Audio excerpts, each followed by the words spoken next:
I am glad to give a talk in the last night actually, because tomorrow morning I'll be leaving back, and really glad to be back in Nalanda. And so today our discussion going to be on a very special theme, and not a topic in a different theme, but actually more for reflection of our own practice, to see whether what we practice is correct, or is there any changes that is really happening in our practice, or if any changes happening, are they the changes that is envisioned or aimed by the Buddha? So what we are actually doing, what you call practice, there are so many ways to practice the teachings of the Buddha, and what is the real goal, and are we really achieving that goal, or are we really direct ourselves to that goal? So this is more like a reflection of our own practice. So when the Buddha talked about understanding or discerning our progress of our spiritual practice, and in one important sutta called Bhavana Yutta Sutta, it's also called sometimes Bhavana Sutta, is a name, Bhavana Sutta, Buddha has given an interesting simile for us to understand the kind of transformation, change that should happen in us, and also the speed of that transformation. He's giving a simile of a carpenter. The carpenters have all kinds of tools, right? So some tools have a handle, a wooden handle. So that the instruments called adze, or maybe you can even think about a hammer, or any tool that has a wooden handle. And Buddha said that when this carpenter used that wooden handle for many years, eventually he will be able to see his marks of the fingers, right? Almost like his mark of the fingers of the thumb, because he has been holding it for many times. After a while, he will be able to see those marks in that handle. So that shows that because he has been holding it for a long time, it has been worn out. This handle has been worn out and then decayed. So maybe we have other similar examples in our own life, right? Something that you use very often. Maybe your slippers, right? It can have worn out, the shape in the the nature of the foot. Maybe some other thing at your home, there's something that you use long time, even something that you got from your grandmother, right? And there's many, maybe even a pan, handle of the pan, you can see the marks. So we can see that there's a gradual worning out of that wooden thing. So after giving this example, Buddha said that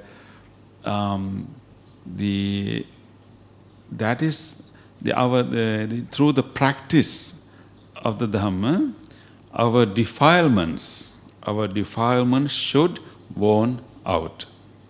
Our defilements should worn out. But not suddenly, not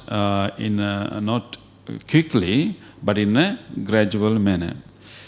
And the important other point that is made there is actually sometimes those changes, those warning out, may not be immediately visible. It takes a time for us to understand. So in that similar Buddha is saying that the carpenter cannot exactly say exactly when these specific worn out happen. Right? It cannot say it happened day before yesterday, it happened last week. He cannot exactly pinpoint a date where this warning out happened. But he can clearly discern there's a warning out, there's a decay has been happened. So Buddha said that in the same way, when we continue to practice the Dhamma, after some time, you will be able to see a difference. You should be able to see a difference, and you cannot exactly say that when it really happened, but it has happened through the way. So therefore, we should be able to clearly identify what are those changes that we should be able to see in us. So that is the aspect of warning out or decaying. But at the same time, there's also aspect of growing. The defilements are weakening and defilements are going away and then gradually removing. On the other hand, there are also wholesome qualities that are developing. So it is not mentioned in that sutta. It's only focusing on the decaying or removal or weakening of defilements. But at the same time, when the defilements are weakening, or what is also happening concurrently is the growing of the wholesome states. Definitely the panya, the deep understanding, but it's more. But when you come to more like emotional side, what are being developed is actually what we call mainly the Brahma Viharas. Our metta, our compassion, our sympathetic joy, and equanimity, which is again related to wisdom. So those things should also be enhanced and developed. But it maybe simile would be a plant. If you have a plant at home, if you keep watering it properly, if you make sure that you place it in a place where it can get sunlight, definitely there will be a growth. We see more leaves. But you cannot pinpoint exactly when that leaf come out. But it happens very slowly, gradually, very organic manner. So these changes can happen. But we cannot take out the leaves. We cannot really make that happen. We only can water it. We only can provide the condition for it. But the growth is happening naturally. In the same way, in our spiritual life also, what we can do is to practice the sila, practice the mindfulness. And when you continue to do that, there will be growth of those wholesome qualities that will happen gradually. So anyway, I started with that simile for us to understand there should be a change that we should be able to discern. But it's not something that we'll see in a week or two. It's not something we can see suddenly. It's maybe after a while. Maybe you can check on each other, as spiritual friends, or maybe you can, even make a reflection on yourself. Like before I start practicing Buddhism, how I reacted to difficulties in my life. If someone has called me, how did I react? If I lost something, how did I react? What did I do? How many nights I have been planning and thinking to scold that person, or do I do the same thing now? So you can compare, how you did before you practiced Buddhism and how it is now. If it is the same, that's a big issue. If it is the same, we haven't practiced. So definitely there had to be a change. There had to be a worn out. So maybe in some areas we have that change. Maybe other areas there may not be that change. So in that case, maybe we have to pay more attention to that area that we cannot recognize any change. I am behaving the same way. I'm reacting the same way. Then maybe that area I should pay more attention and start, focusing on that to change. So therefore, based on that, I would say in our Dhamma practice should bring about a transformation, a change in mainly three areas. One is a transformation in the area of our understanding. It should change the way we understand things. how we understood things earlier, how we see, how we interpret it. So it should bring about a change in our understanding. How we see, we'll explain that later. So, and then the second area is that it should bring about a change in our, let's say, in our emotions, in our, like, not in understanding, but emotions, how we feel. Our if we come to negative emotions, how much we can handle our negative emotions. When it comes to positive emotion, how many positive emotions are present in me, and how often they occur in me, how frequently they come to me. So there should be a change in our emotional or mental life, our emotional life, our emotions. Third one is definitely there should be a change in our behavior. In our behavior. So understanding, emotions and behavior. Actually, they are also related to what we call sila, samadhi, panya. So sila is more of a behavior, and samadhi more of the mental calmness, of emotional stability, and then panya is understanding. But these are the practices too, but it should bring about a change in these three areas. So we have to compare, how did I understand the life? How did I think about, the life? How did I think about the world? How did I think about other people? How did I, interpret and think? And am I thinking the same way? Do I still, see people as black and white? Do I still, try to see people in like putting into like pigeonholes? Or do I have a different understanding now? Or how do I see my own, suffering or my own unhappiness? Am I still finding someone to blame for that happiness? Because normal understanding, we will think that all our suffering comes from others, right? And we also think that, our happiness should also come from others. Other person, my friend or my partner, whoever, should make me happy. Right? That is why I'm with him, right? So we always put our suffering and happiness on others. That is how we normally think about it. But the more we understand the Dhamma, we start to think differently.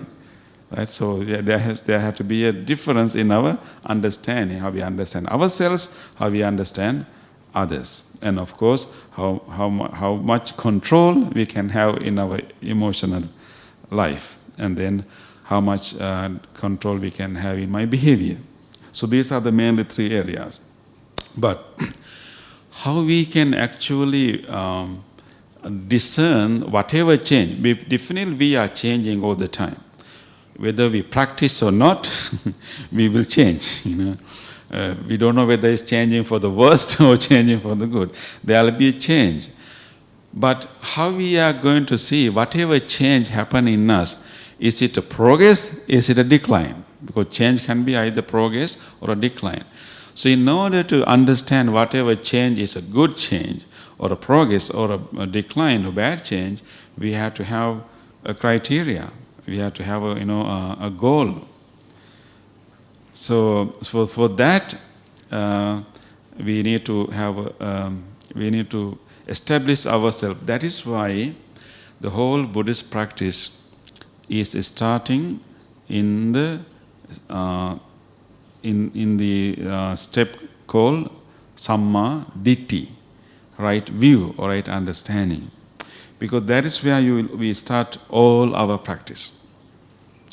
So without right understanding, we may still do dana, we may still do sila, we may do all kind of good things, but we are not orienting ourselves to the transformation that Buddha has recommended us to go. We are not orienting ourselves to the final liberation, because many people do all these good things, right? So it is the right view that align all of our other practices to this final liberation, to the eradication of defilements, and then generation of deep wisdom. So therefore, in order for us to really really discern our spiritual progress, We really have to have a right understanding, which means to deeply understand what is really the goal in this practice, what we are aiming for, right? And why Buddha recommended such a practice. Because this practice is not that easy. This is like going against our normal tendency of the mind. That is why we call it patisota, going against the current, going against the stream. Because naturally our mind will flow in one way, but this practice is pushing us another way. It requires effort and a lot of support. But why do we have to do that? Right? So what is the goal? So when it comes to that goal, the ultimate goal of this Buddhist practice, you can call it Nibbana or enlightenment, but what is that? Right? So I think we first need to understand what is the problem that we are going to solve. If we do not know the real issue that we are going to handle, we cannot see whether whatever change is happening in us or whatever steps we are taking is going to solve the problem or not. Because if you don't have a clear idea of the problem that we are going to address, there's no way that we can see whether there's a progress or a decline. Right? So we first need to understand what is the problem that we are going to solve. So that is why right understanding, right view, is not a solution, it's actually understanding the problem. That is right view, understanding the problem clearly. Yeah, of course, problem is usually, in a typical ways given as understand the Four Noble Truths. But let's try to practically understand the problem that this Buddhist practice try to address is actually all living beings have a basic blindness, what you call avijja, that we don't see it. Nobody will believe that we are ignorant. Especially as human beings, most evolved species, right? And then we don't think that we are ignorant, but actually the term ignorance may be too strong, but what Buddha is saying that all living beings, including human beings, have a basic blindness to what is really happening within them. We don't really see what is happening within us because our attention is always outside. So avijja, which is inability to see, the blindness to what is really happening within us, is fundamental fact, fundamental reality of all living beings. And that is what you call avijja. We are blind to what is happening within ourselves, particularly when we see, smell, taste, when we interact with the world, when we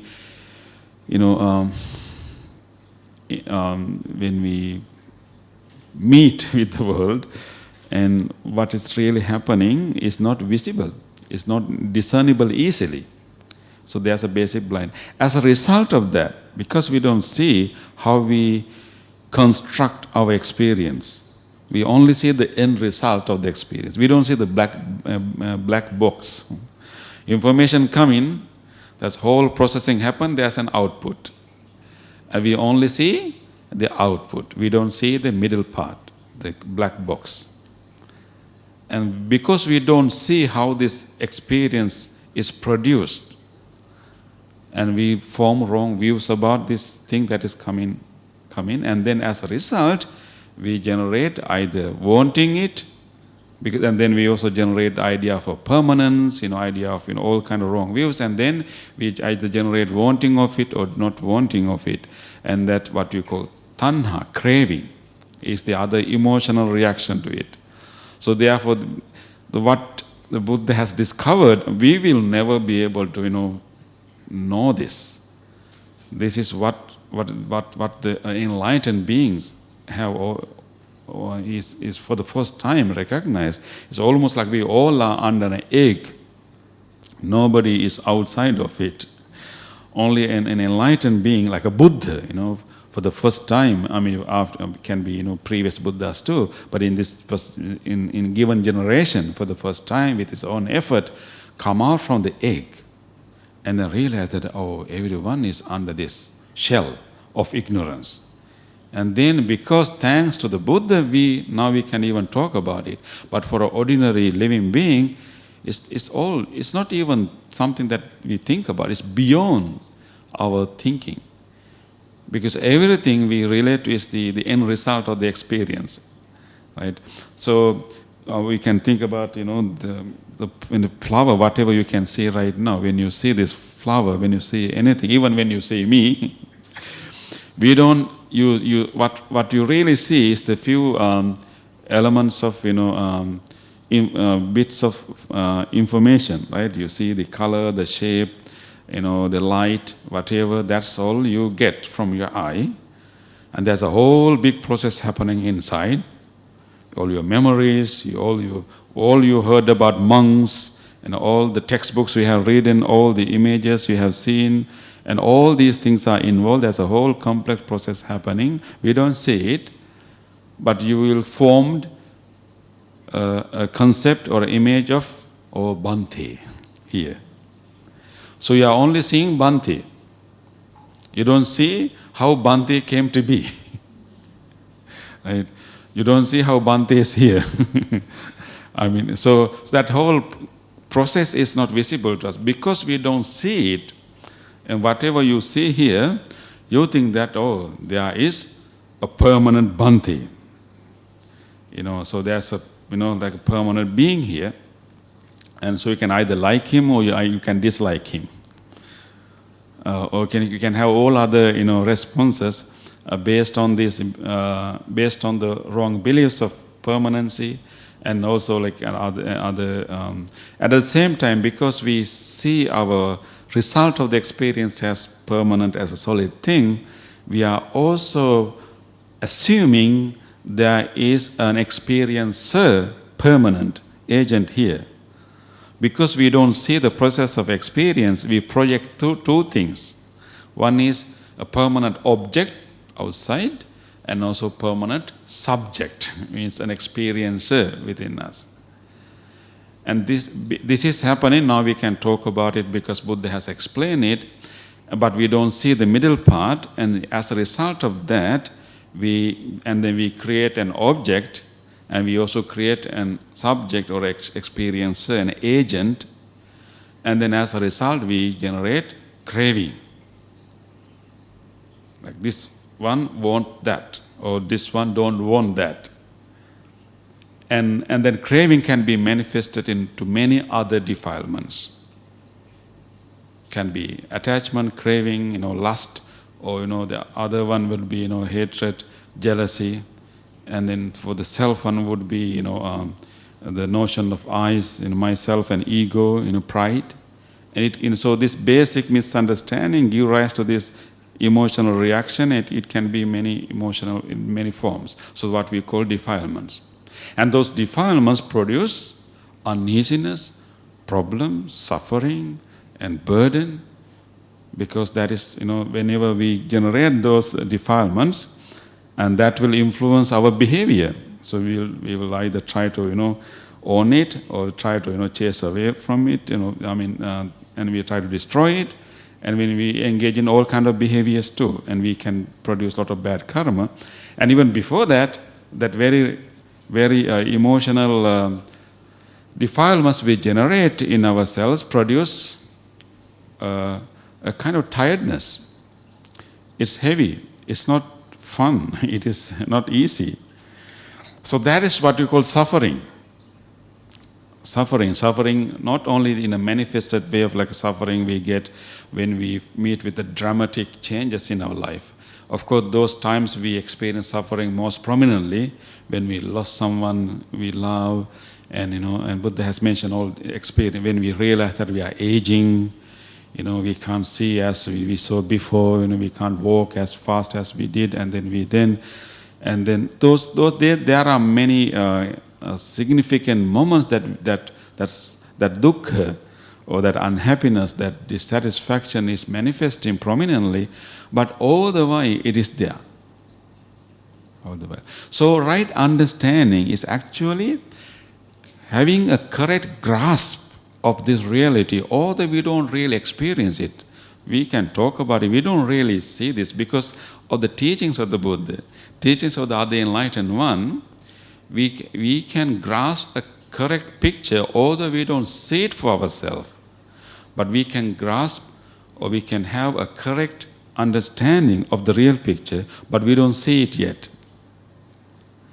So right understanding is understanding this problem.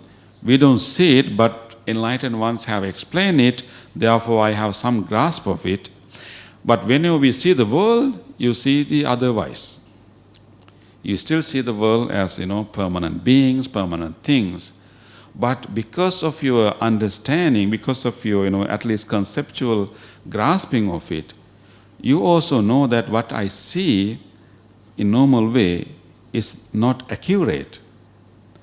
But still you continue to see it the same way. You still see, things that you like, things you don't like. You still continue to see that. You haven't get rid of that.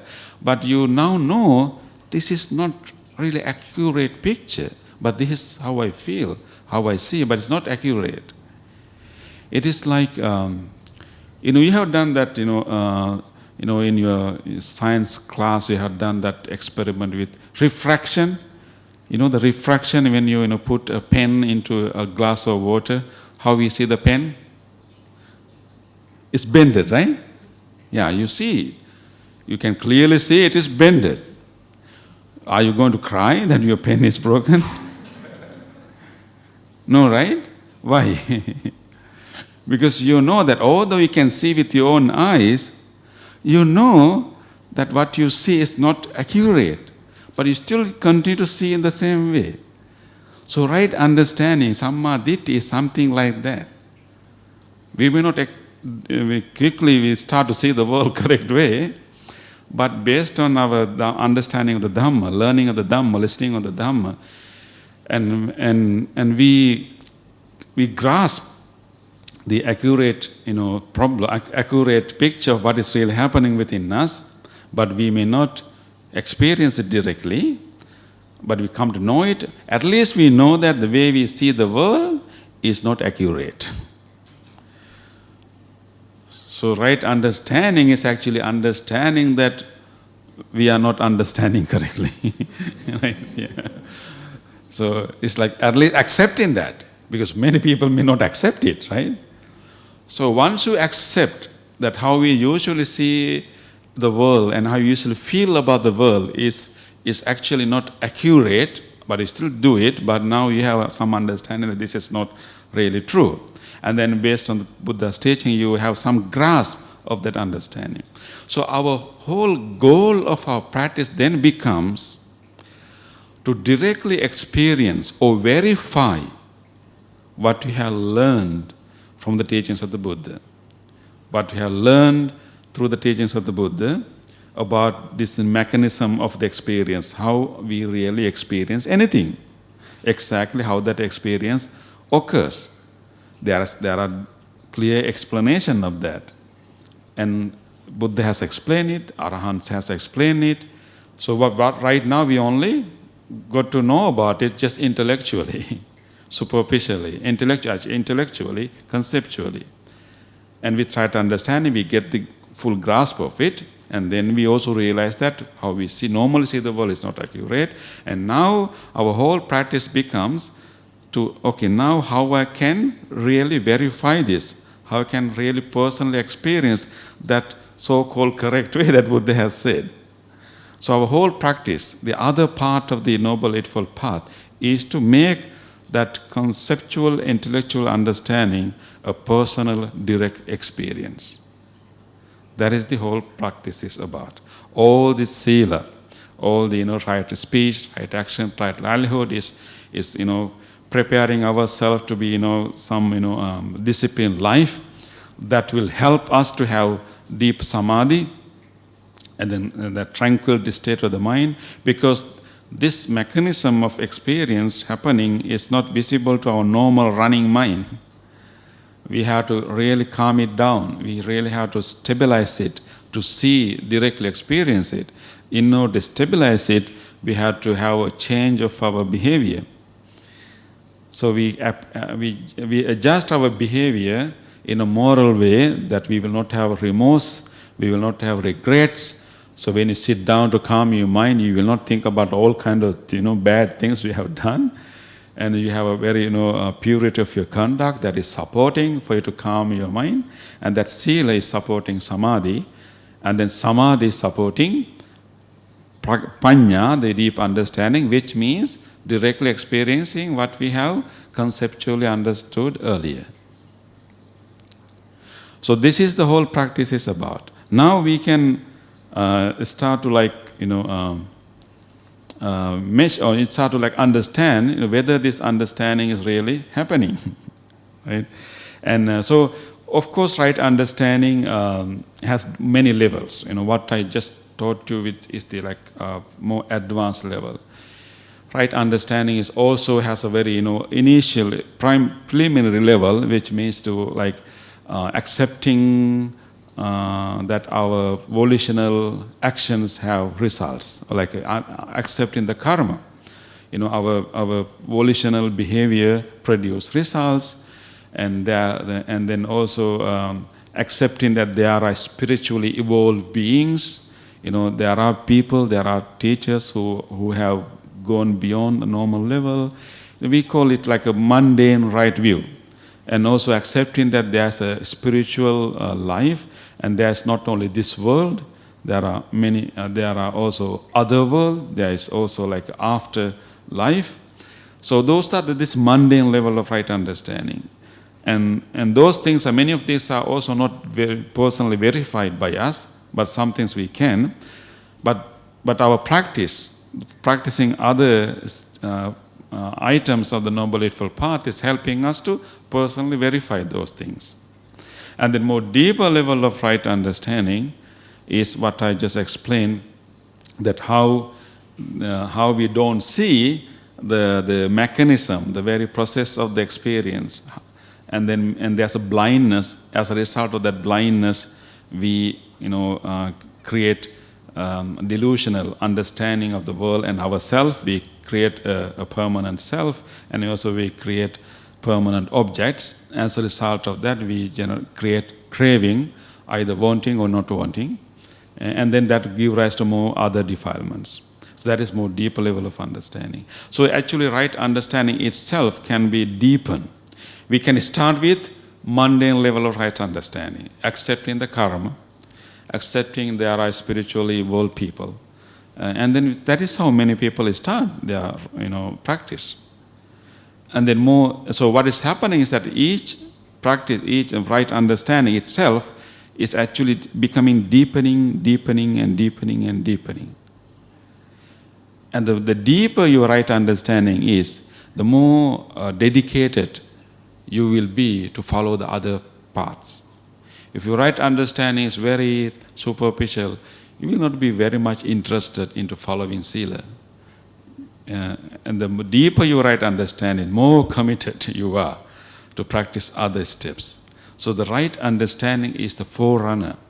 So in the the sutta called Maha Chattarisaka Sutta, like Sutta on 40, in the Middle Length Discourses, Buddha has explained how in the Noble Eightfold Path, how right Samma Ditti is the forerunner of all the other practices, because it is Samma Ditti that can help us to follow the right understanding, that help us to follow right speech, and even to distinguish what is right speech and wrong speech.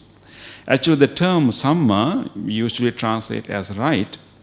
We can call it even correct, sometimes harmonious. It is called Samma because that kind of speech, that kind of behavior is supporting to the goal that we are aiming for.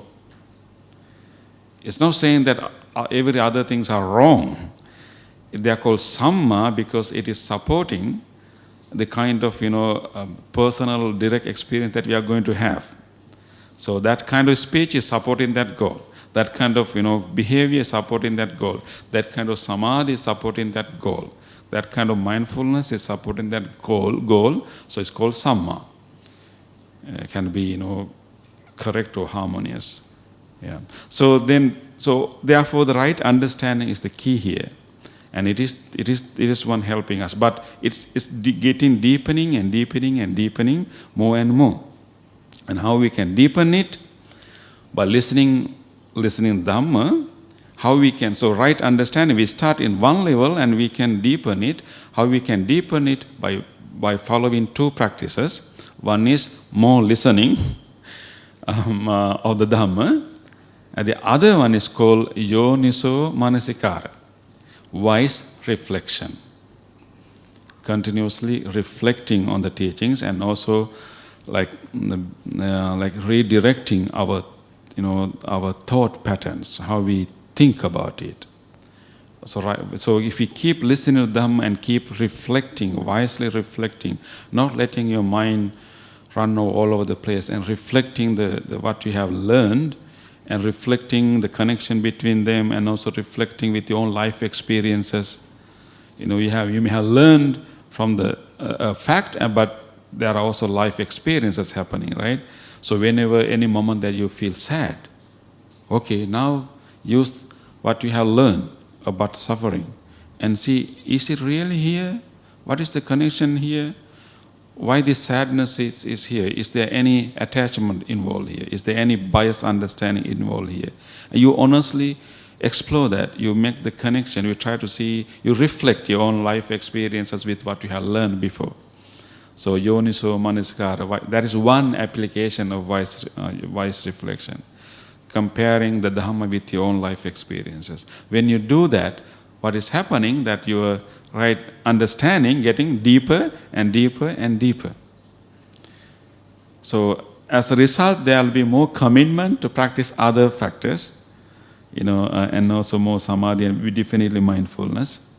And then right understanding is put into practice with the help of right effort and right mindfulness. So in that, Chattarisika Sutta, the Sutta on the Great 40, Buddha explained how right understanding, right effort, and right mindfulness is working around right speech, right action, right livelihood, all other things. This is the mechanism of correcting this misunderstanding, because correcting that blindness and correcting our suffering is happening with these three key factors: right view, right effort, right mindfulness. These three is unraveling our knot. Is removing the curtains, the blindness, and changing the way we understand the world. So let me see. So the more we practice, again now we know the goal of our whole practice is to get rid of this blindness. Okay, and then what we know that we are seeing things wrongly. So get rid of this blindness, and then also concurrently as a result, and also gradually weakening and removing our craving, which also all the other defilements. So therefore, the more we practice, we should be able to see the deepening of our understanding, right, and the deepening of our emotions. The more we understand, so we should see that the less occurrence of defilements. Because the more we deeply understand that actually whatever I see as beautiful, as permanent, is actually my own construction of the experience, the more you understand it, and gradually your desire for it will be reduced. Right? Because you get to know that whatever you see as beautiful is actually constructed with our sensory apparatus. It's not necessarily out there. Whatever the objects I see is actually partial construction of my sensory experience. So therefore our craving for it will be reduce too. So it also changes our defilements. So gradual, it's a deepening of understanding, and then gradual enhancing our ability to deal with our emotions. And usually, in our normal life, not people who are not practicing, whenever an emotion, let's say negative emotion arises in them, it will develop, grow and grow, it will overwhelm them. For example, let's say you get some angry thought, someone, can you tell me when you get angry?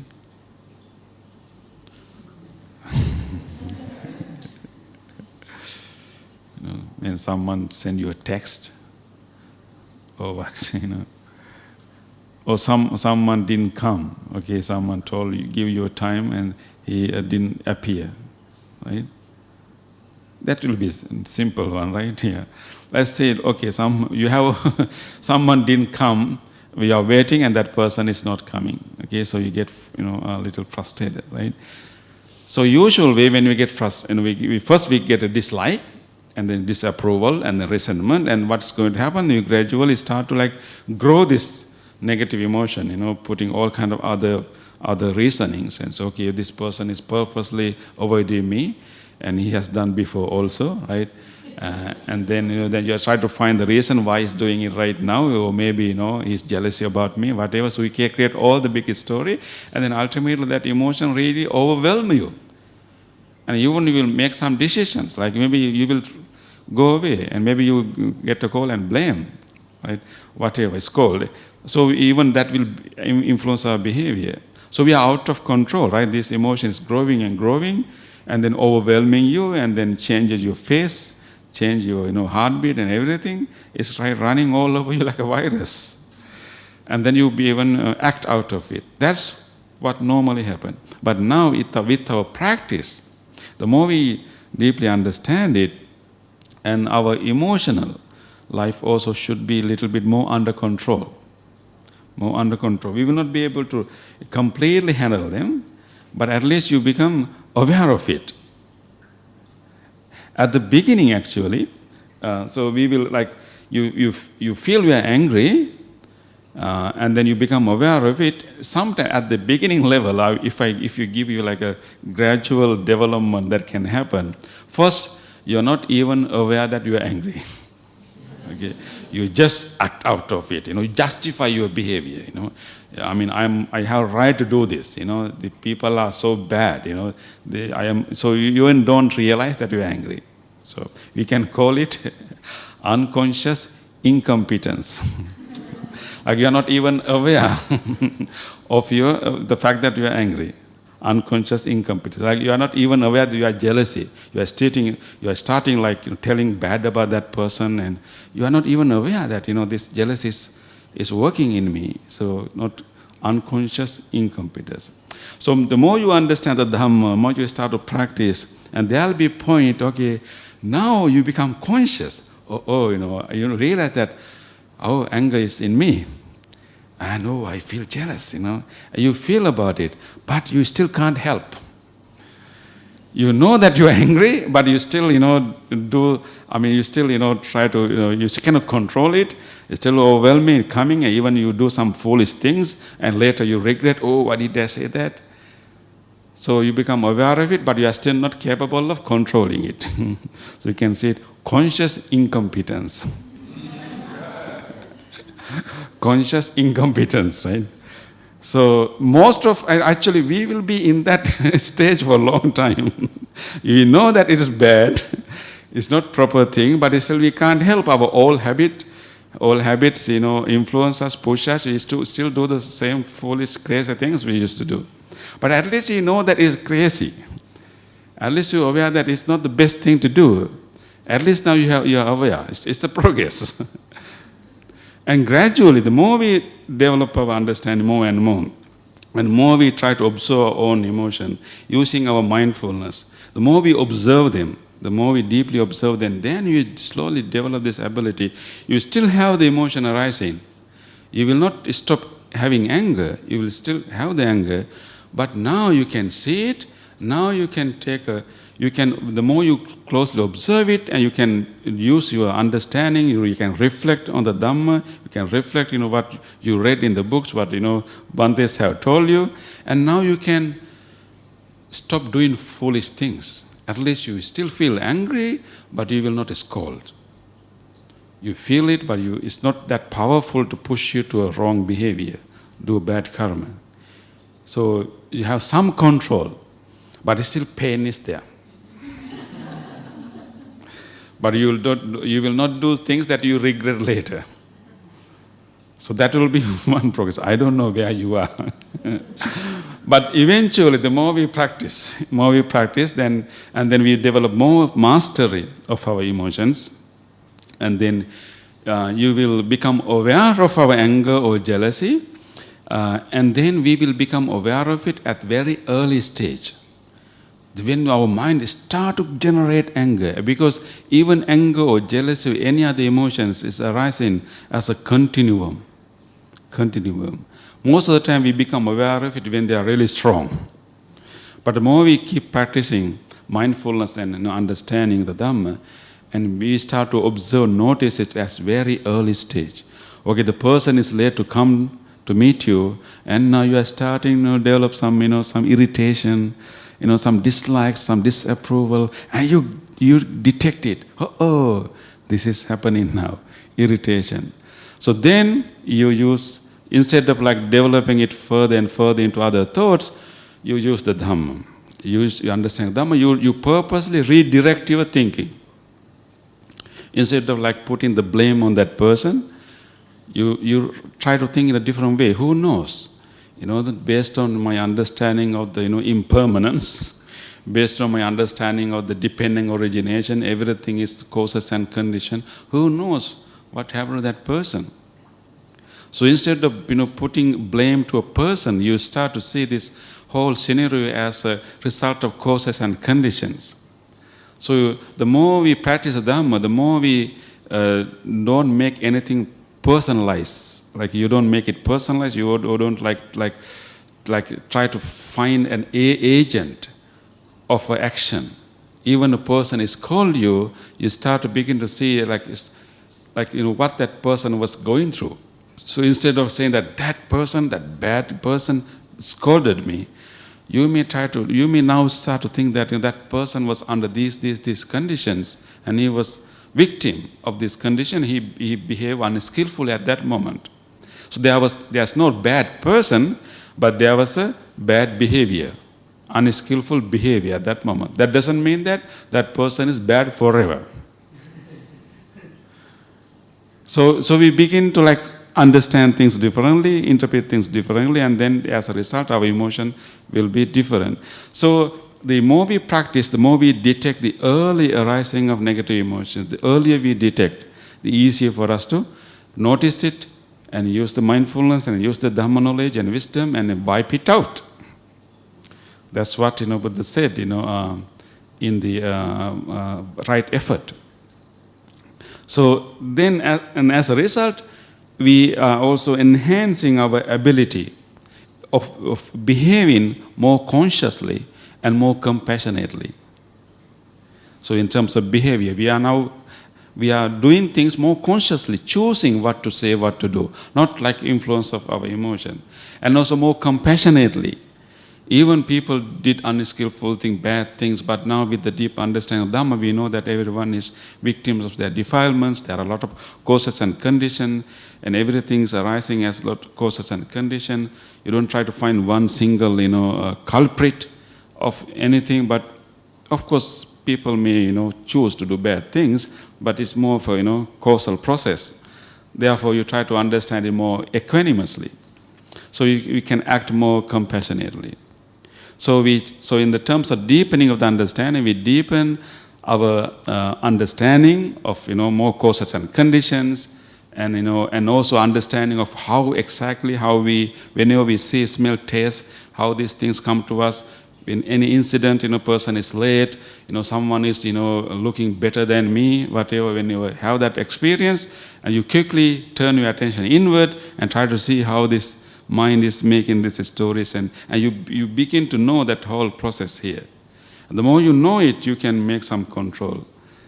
And then when you see that, you know that whatever the value that we are giving to the object or the person is actually not there, it is here.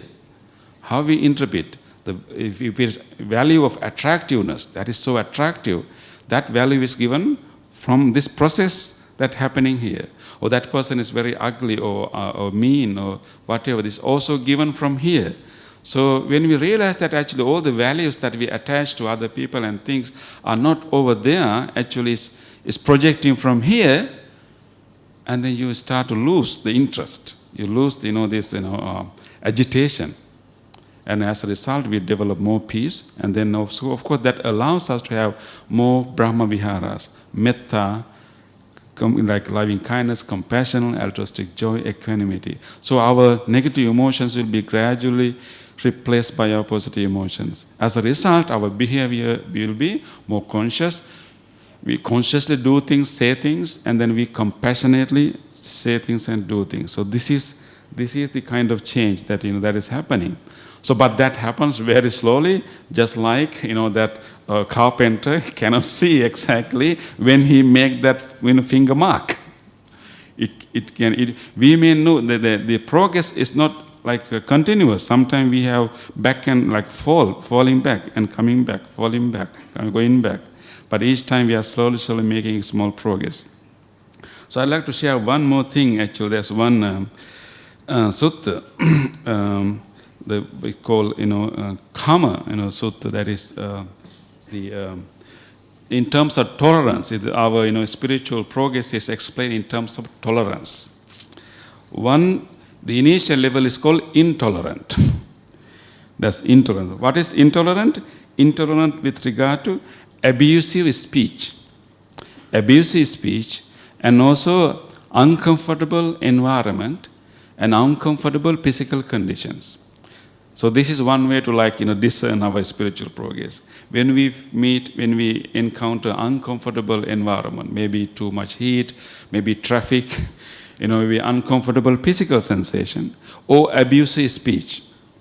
Whenever we meet them, if we are intolerant, that we get crazy about it, and we angry, we curse, we blame, we shout, we honk, and that means we are intolerant. That's normal.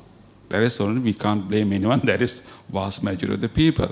But when we have right understanding and when we practice more Dhamma, and the second is called tolerant. That means in the face of abusive speech, the uncomfortable environment and situation, you notice the pain, you notice the unpleasantness, but now you use your right understanding and try to not to find a culprit, but try to understand it's more like a causes and conditions, and then not to find one person to blame. And see this happens due to these causes and conditions, so it's still uncomfortable. So you try to find a way out rather than try to find someone to blame or hate.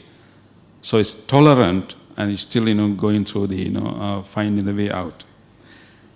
And the other one is called, more deeper level, is called self-control or Dhamma, self-control. That means actually you handle your experience at the very early stage. Not even, not like whenever we have abusive speech or in this uncomfortable situation, we first have like irritation and discomfort. But we can also develop a point that we can discern the very early stage of whenever we first experience the irritable object. And you notice the very beginning of the thing, and then you right there, you understand the dependent arising nature of that whole experience. So even you may not even have like anger or the unwholesome emotion arising. So we call it Indriya Sangvara. I think we talk about Indriya Sangvara like guarding our senses, because it is the senses where everything starts. The whole world starts with our senses. All our suffering starts with our some sensory experience or having a memory of a previous sensory experience. So that we come to the very beginning, early stage of our senses. So we guard our senses.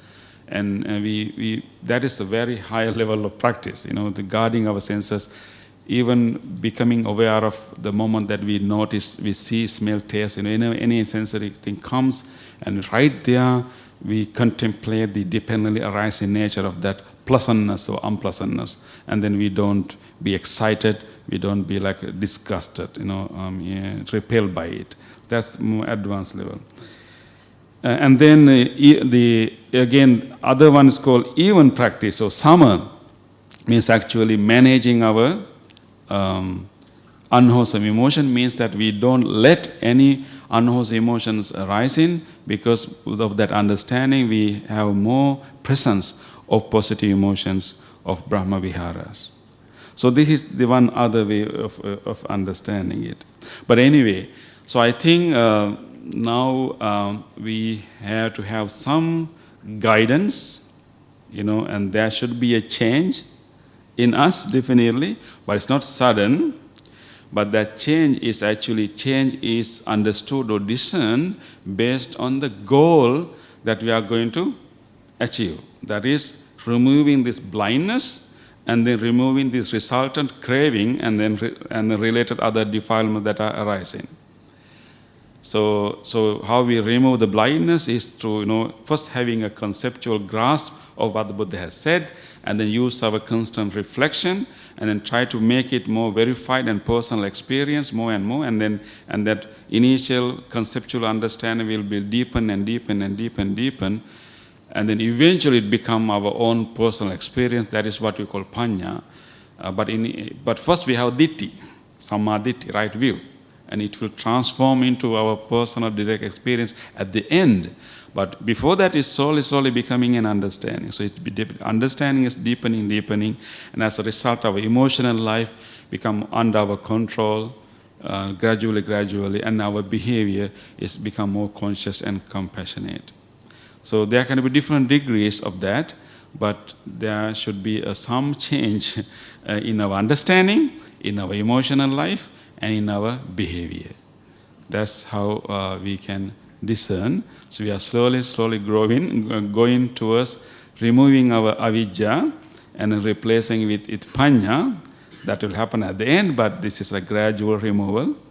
And then also removing our weakening and removing our craving, and replacing it with metta and other Brahma Viharas. And then making our behavior compassionate or conscious behavior. So this is the transformation that we are all moving forward. So how deep is your finger mark? It depends on how commitment you have, and actually it all depends on the right view. The deeper you have the right view, you become more serious about this thing, because you realize that this is nice way to be, so comfortable. And because you are removing the suffering too, removing the discomfort, burden also. And you start to stop looking the happiness in the wrong places. But anyway, so let's keep practicing, and there'll be a result we can see.